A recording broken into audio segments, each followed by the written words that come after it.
Bonjour et bienvenue sur la chaîne EV. Aujourd'hui, on va tester le planificateur de cette voiture. Et cette voiture, quelle est-elle? C'est la MG S5 en version Luxury. Regardez là, toute de rouge vêtue là. Franchement, quand j'ai pris cette voiture, je m'attendais pas à quelque chose de bien et j'ai été assez surpris parce que franchement, c'est pas mal. C'est vraiment une bonne voiture électrique. Et pour le planificateur, c'est exactement pareil. Quand j'ai appris qu'il y avait un planificateur, je me suis dit bon, planificateur MG, ça va être de la merde. Je l'ai lancé et franchement, vous allez le voir dans quelques secondes. Les possibilités offertes par le planificateur sont incroyables. Donc du coup, je comptais pas faire une vidéo là-dessus, mais là j'ai vraiment envie de tester sur la route, voir un petit peu ce que ça donne. Donc pour la route, qu'est-ce qu'on va faire? On va faire le traditionnel Arcachon-Paris, enfin plutôt banlieue parisienne, environ 600-650 km. Évidemment, n'hésitez pas à vous abonner à notre chaîne, c'est parce qu'on a des abonnés, on le dit toujours, mais c'est tellement vrai. Plus on a d'abonnés, plus c'est facile d'avoir des voitures. Donc le meilleur moyen pour nous aider à faire du contenu, c'est de vous abonner tout simplement. Et n'hésitez pas à nous rejoindre sur Instagram, mais ça c'est juste pour le plaisir. Bon, on va parler du planificateur, mais juste avant, petit message d'auto-promo. Avant de commencer, petite auto-promo. Si vous voulez une borne de recharge chez vous et vous savez pas à qui vous adresser, rendez-vous sur la chaîne ev.fr, rubrique pose de borne. C'est là, dans le menu là en bas. Vous tombez sur un formulaire, il faut le remplir pour détailler votre projet. Et une fois que vous envoyez le formulaire, boum, nous on vous met en relation avec jusqu'à 3 artisans de votre région. Ils vont vous appeler pour prendre rendez-vous, ils vont se déplacer, ils vont vous faire des devis. Et vous pourrez tranquillement comparer les prix et services et choisir le meilleur. Ou pas, parce que c'est sans engagement. Et en plus, c'est gratuit. Et ça marche aussi pour la pose de prise renforcée. Sachez que plus de 4000 personnes ont déjà demandé des devis via la chaîne EV. Alors pourquoi pas vous? Rendez-vous sur la chaîne ev.fr, rubrique pose de borne. Vous pouvez aussi scanner le QR code là. Voilà, merci de m'avoir écouté. Voilà, si vous avez envie de poser une borne, venez chez nous, ça coûte rien, vous aurez 3 devis, c'est cool la vie. Et rapidement, on a déjà fait 2 vidéos sur la MG S5. Le premier, c'était un long trajet avec le planificateur Electra, la vignette est là et le lien est en bas de la description. Le second, c'était le test conso, forcément, le grand test de la MG S5. La vignette est là et le lien est en bas de la description. Aujourd'hui, road trip avec le planificateur MG et il y aura une 4e vidéo qui va passer, bien sûr, l'Autopilote Challenge, où là, par contre, elle va peut-être prendre cher. Bref, allez, on est parti. Donc le planificateur, c'est ici. Alors je vous préviens tout de suite, il est plein de fonctionnalités, mais il est immonde. Enfin, il est pas beau. Enfin, c'est pas un beau GPS quoi. Bon, on va aller à Paris. Paris. Alors là, vous allez voir, il y a un truc qui est drôle, c'est que quand on tape Paris, il n'y a pas un bouton entrée. Et ça charge les trucs qui sont près d'ici au fur et à mesure. Donc un docteur qui s'appelle Paris et tout, machin. Et au bout d'un moment, on a Paris. Ça, c'est assez étrange. Là, Paris se charge et là, il y a un autre truc étrange, c'est que ça charge toutes les bornes qu'il y a à Paris. Donc ça, c'est vraiment une perte de temps. En plus, le système, il n'est pas très performant. Je pense que ça tourne avec un processeur d'Amstrad 6128. Ouais, j'en ai eu un. C'est moi, là. Ouais, tout à fait. Donc, afficher autant de détails, c'est peut-être pas utile. Bref, on fait Select. Ça calcule l'itinéraire. Et là, ça me donne l'itinéraire normal en bagnole pour me rendre à Paris sans les bornes de recharge. Voilà. Donc là, il me fait passer par l'autoroute. Un truc intéressant, c'est que si on clique sur alternative ici, il va chercher une deuxième alternative. Et POC, il m'a trouvé une deuxième alternative, c'est 2 minutes plus long et ça passe, je la clique, hop, ça passe ici par la nationale N10. Donc moi, je vais peut-être passer par la nationale N10 parce que si je perds 2 minutes, mais que je gagne beaucoup en autonomie et beaucoup en péage, c'est quand même intéressant. Allez, on sélectionne celui-là. Tout, on a notre route, mais aucune station de recharge. Donc on clique ici sur ajouter des stations de recharge. Et là, ça m'a fait un trajet avec 2 arrêts. Le premier, Unity, où je vais arriver avec 19% au bout de 305 km. Et un deuxième où j'arrive à 10%. Remarquez que je ne charge jamais au-delà de 60%. Alors quand j'ai vu ça, je me suis dit putain, c'est nul, ça me découpe le trajet en plein de petites charges. Mais en vérité, on a fait la courbe de charge de cette voiture, je vous l'affiche devant moi là. Et on voit bien qu'à 60%, enfin en gros entre 50 et 60%, la puissance de charge baisse tellement qu'effectivement c'est peut-être intéressant de se débrancher à 60% et de continuer son trajet pour recharger plus loin. Parce que là quand même, ça me dit que je vais faire le trajet avec 2 arrêts, un de 10 minutes et un de 13 minutes. Donc c'est très très intéressant. Et là on remarque qu'il n'y a que 2 bornes Unity. Pourquoi? Et ça c'est un truc de fou. Si je clique ici là, j'ai des options. La première c'est je peux régler le pourcentage batterie à destination, moi j'ai mis 10%. On peut régler le pourcentage batterie à l'arrivée aux bornes, 10%.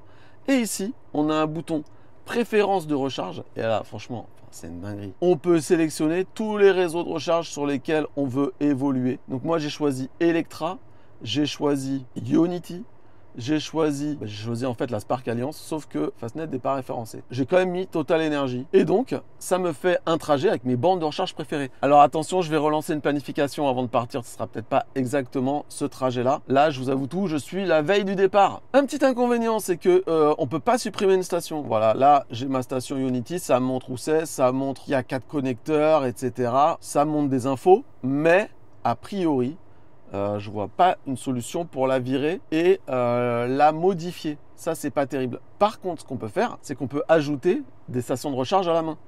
Je vous montre. Si je fais ici ce menu, ajouter une escale, borne de recharge, je dis je veux du DC uniquement sur l'itinéraire et là, ça me liste toutes les stations de charge DC qui sont sur l'itinéraire. Avec un truc qui est super intéressant, quand c'est une flèche verte droite, ça veut dire qu'il n'y a quasiment pas de détour. Quand c'est une flèche orange un peu courbée, enfin jaune, ça veut dire qu'il y a un détour. Et quand c'est une flèche rouge très courbée, ça veut dire qu'il y a un gros détour pour y aller. Putain, ça c'est super intéressant. Là, je dis que je veux aller, par exemple, ici à Shell Recharge dans 41 km. Hop, j'ajoute une étape. Ça me recalcule l'itinéraire. Et voilà, j'ai un nouvel itinéraire avec ma station Shell, une Ionity. On voit bien que la station Shell est prise en compte parce que...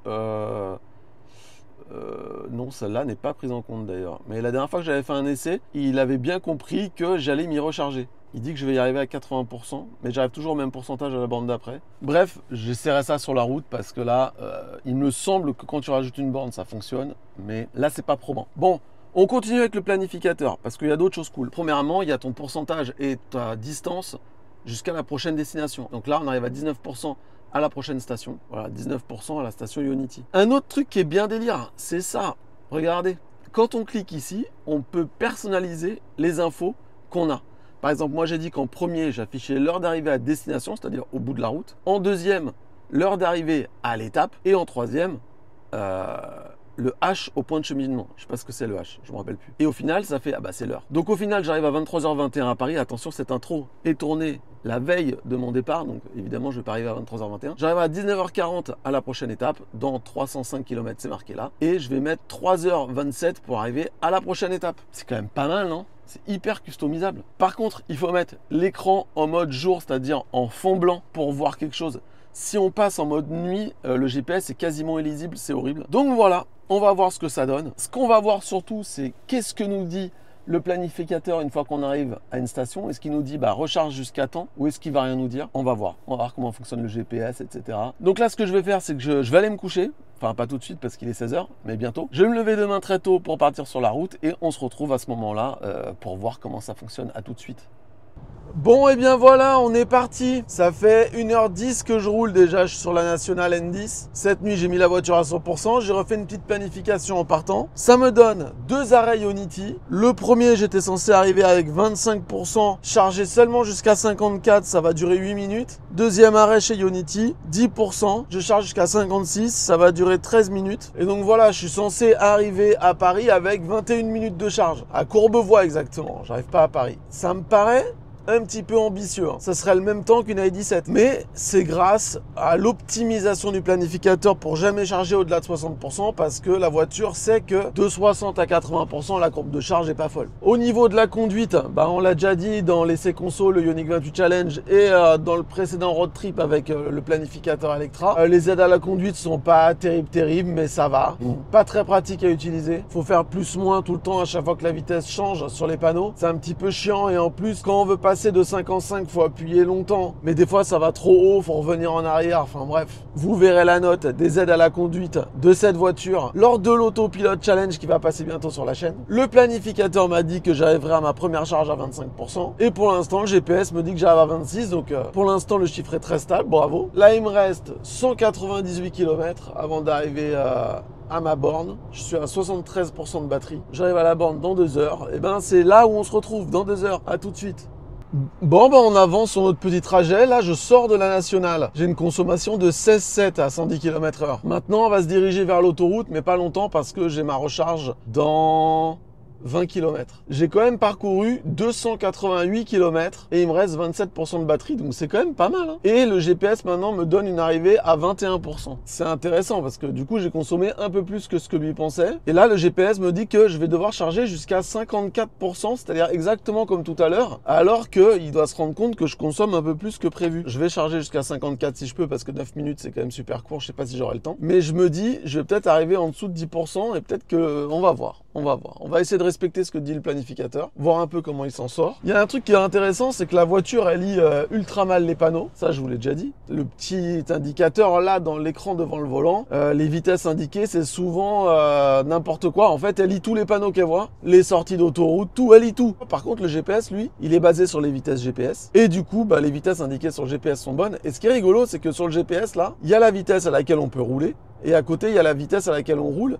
Et la vitesse à laquelle on roule, c'est la vitesse GPS, c'est pas la vitesse de la voiture. On a l'impression que le GPS, il est complètement en dehors de la voiture. Donc en fait, quand je roule à 112 km/h compteur, je suis à 110 km/h au réel. Au niveau de la manipulation, le GPS, c'est pas trop mal, c'est pas terrible non plus. Donc là, il me dit de recharger jusqu'à 54% toujours. Le chiffre s'est pas mis à jour, le chiffre n'a pas bougé.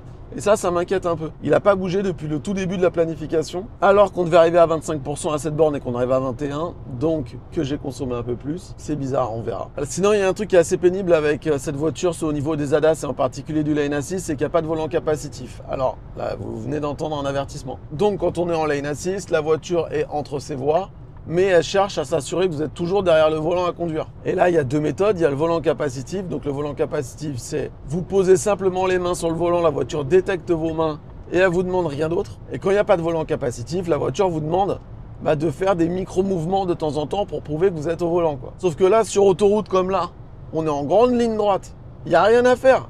J'ai juste à mettre mes mains sur le volant, ça tient la route tout seul, il n'y a rien à faire.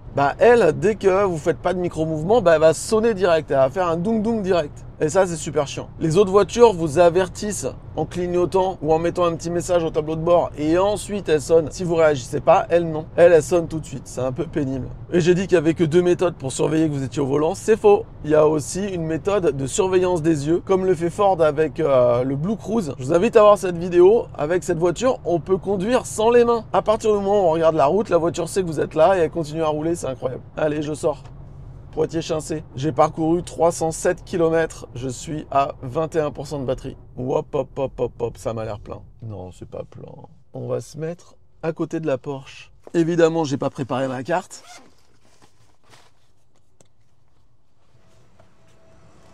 Allez, c'est parti. On ouvre la trappe. Il y a un petit cache pour le CCS.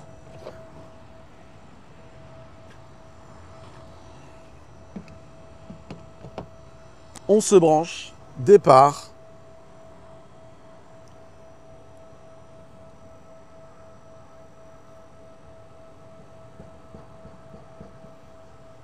Bon, ça c'est le genre d'expérience qu'on n'aime pas. En fait, la borne là, l'écran est HS. Je veux retirer le câble se retire pas. Je clique sur l'écran pour déverrouiller le câble se déverrouille pas.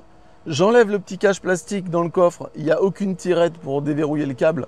Mais je me dis, bon ok, je suis dans la merde. Je tire sur le câble, il était déverrouillé entre temps. Ok. Entre temps, le dernier chargeur qui était libre, il a été pris. Du coup, je me suis dit, putain, je suis dans la merde. Et en fait, ce que j'ai fait, c'est que j'ai lancé la charge via l'application Ionity parce que le tactile de l'écran marche pas, mais la borne elle marche. Donc je suis en train de charger là je suis à 130 kW, donc ça prend la puissance. Je vous laisse, je m'en vais prendre un petit café grignoter, il est 11h30 et on repart quand on est à 56%.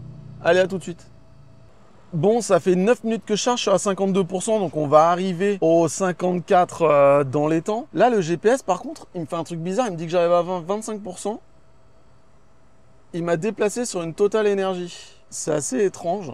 J'ai oublié de regarder s'il y avait une indication quand j'arrivais à la borne, voir s'il me disait de charger à un certain pourcentage. Je vais le regarder le prochain coup. Je vais essayer d'être pro un petit peu, ça serait bien dans cette vidéo. Allez, 54%, mais là, ça n'a plus vraiment de sens parce que... c'est nul. Donc il m'a changé ma planification, maintenant je vais chez Total. C'est laquelle de Total d'ailleurs? France. Ah, je sais que c'est en France. Ah.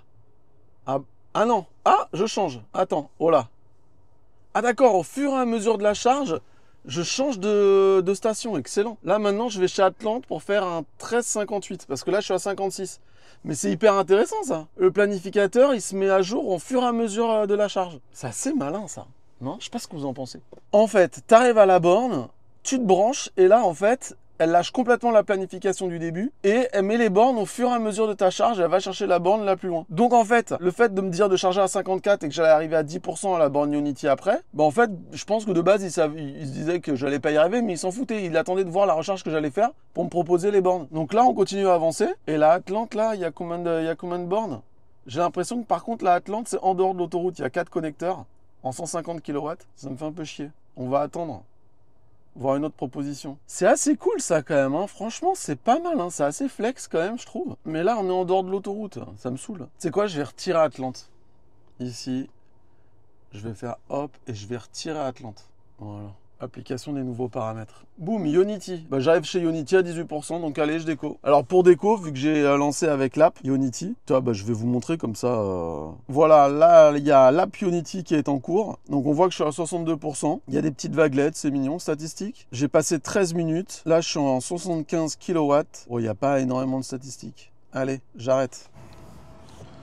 Donc là, j'arrive chez Ionity avec 20% et je pars avec 63. Mais en fait, il m'a remis sur la borne, si je comprends bien. Je sais pas quelle borne c'était, j'ai pas regardé. Mais je retourne chez une Ionity, j'arrive à 20% au lieu de 10, mais je pars à 63 au lieu de 54. Bref, je comprends pas ce qui s'est passé. C'est pas grave. Là, il y a un espèce de dos d'âne de bâtard. Il est rayé de partout, le nombre de bagnoles qu'on dû se fracasser là-dessus. Bref. Allez, on est reparti. J'ai remis un trip à 0 pour mesurer les consos d'autoroute, mais on a déjà donné les chiffres à la fois dans l'Ioniq 28 Challenge et à la fois dans le road trip avec le planificateur Electra. Mais pour l'instant, sincèrement, c'est très cool. On va retirer l'alerte de survitesse. Voilà. Donc, j'aurais pu monter à 80% de charge pour aller plus loin et faire une plus grosse étape. Mais de toute façon, j'aurais dû recharger une deuxième fois. Donc, autant ne pas m'infliger une charge longue et ensuite un long run, on s'en fout. Là, je parcours 150 km. Ça me fait 1h20 de route. Je vais arriver à 13h à la prochaine station. Pour faire une charge, je crois, un peu plus importante. Non, même pas 10 minutes, il me dit. C'est quoi ce petit bouton autoroute? Il y a un bouton là, je sais pas si on le voit en zoomant, je sais pas si ça va être net. Mais en fait, il y a un petit bouton autoroute et quand on clique dessus, on a les aires qui arrivent. Donc dans 16 km, il y a une nouvelle aire, donc de service, puisqu'il y a une borne. Il y a une... Faut voir si je clique dessus. Sorégie. Ah oui, mais c'est un petit peu en dehors de l'autoroute, ça, Bernard. Ok, c'est intéressant. En fait, quand on appuie là, j'ai l'impression qu'on a les prochaines bornes. Bon, c'est pas mal. Bon, bah voilà, allez, on se retrouve à la prochaine charge maintenant. À tout à l'heure.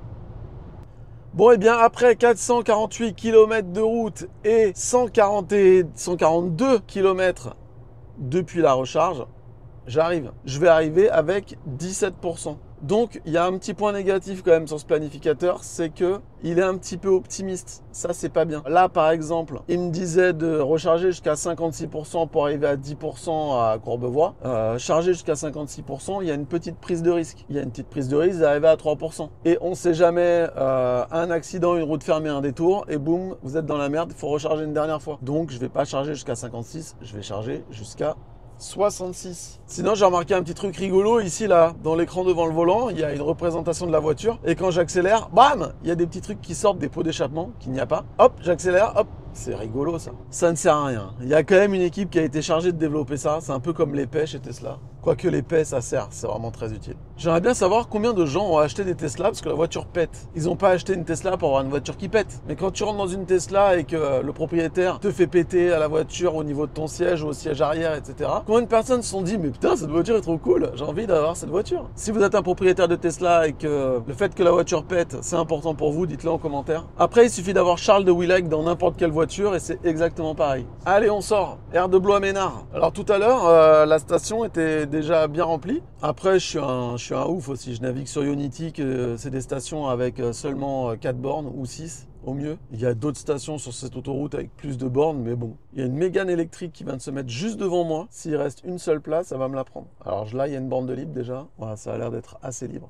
C'est ça qui est chiant par contre. Sur le planificateur, il n'y a pas d'infos sur les disponibilités des bornes. D'ailleurs, je voudrais dire un truc, c'est qu'il n'y a pas toutes les bornes sur le planificateur. Il y a des nouvelles bornes sur la route là, qui sont dans les aires de repos et elles n'étaient pas référencées. Eh bien, il y avait 2 personnes qui chargent. Il n'y a toujours que 4 bornes chez Ionity, plus la petite Tristan d'Ar 50. Et donc, ça y est, j'arrive. Et la station est remplie. Oh là là, putain, cette boîte de vitesse, vraiment être le pied sur le frein pour passer la marche arrière, c'est chiant. On est arrivé. Alors, qu'est-ce que ça dit? Eh ben, en fait, là, à l'inverse des autres planificateurs, ça me dit pas du tout à combien je dois charger.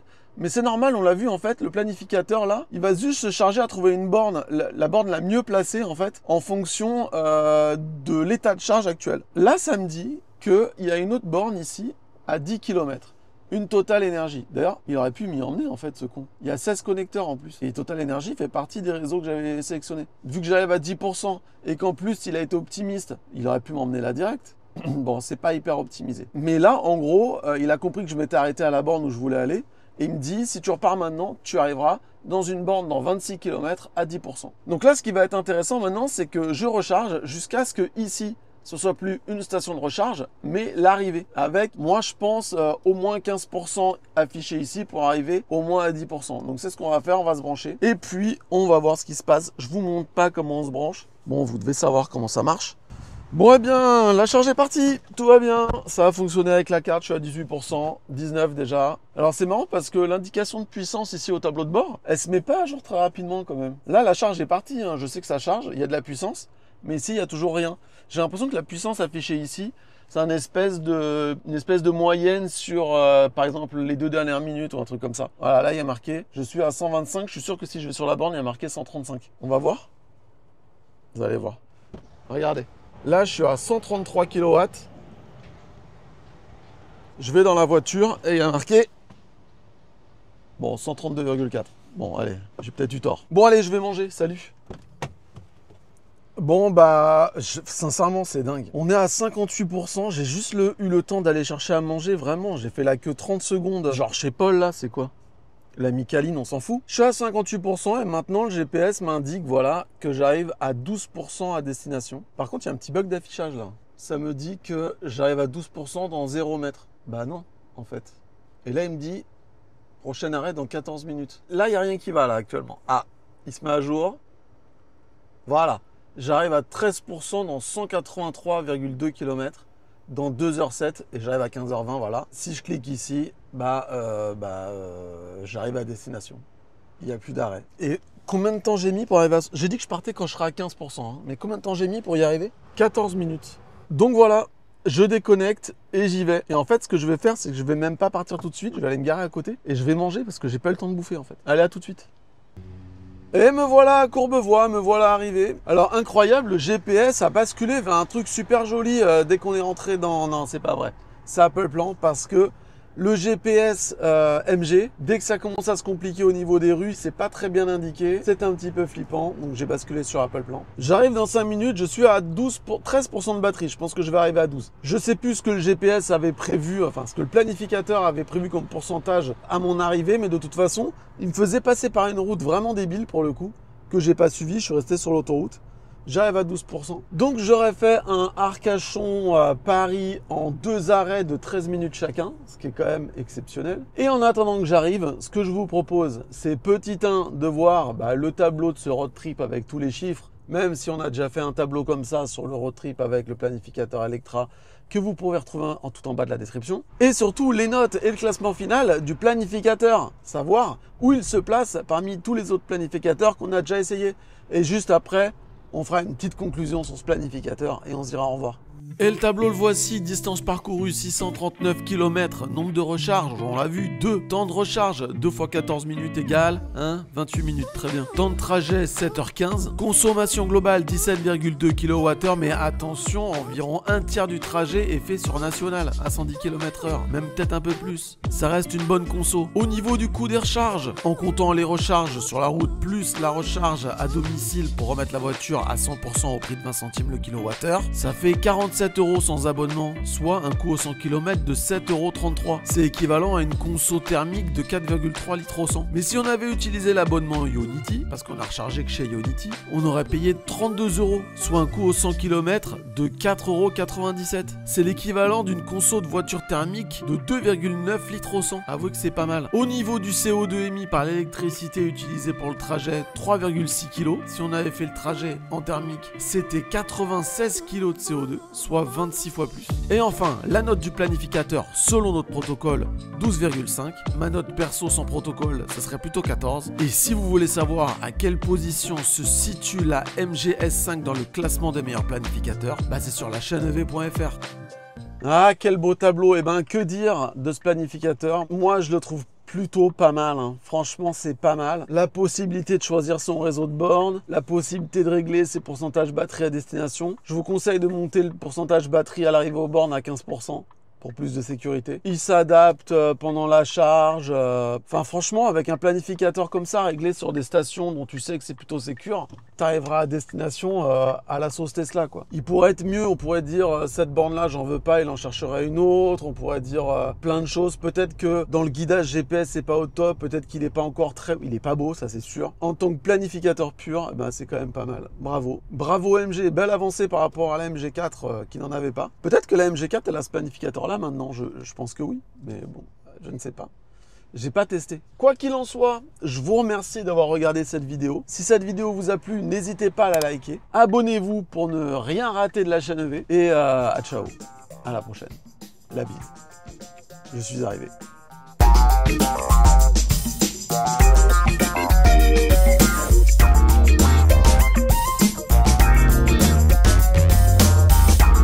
J'essuie l'écran avec un t-shirt de rechange. Vraiment, cette chaîne de losers. Bref.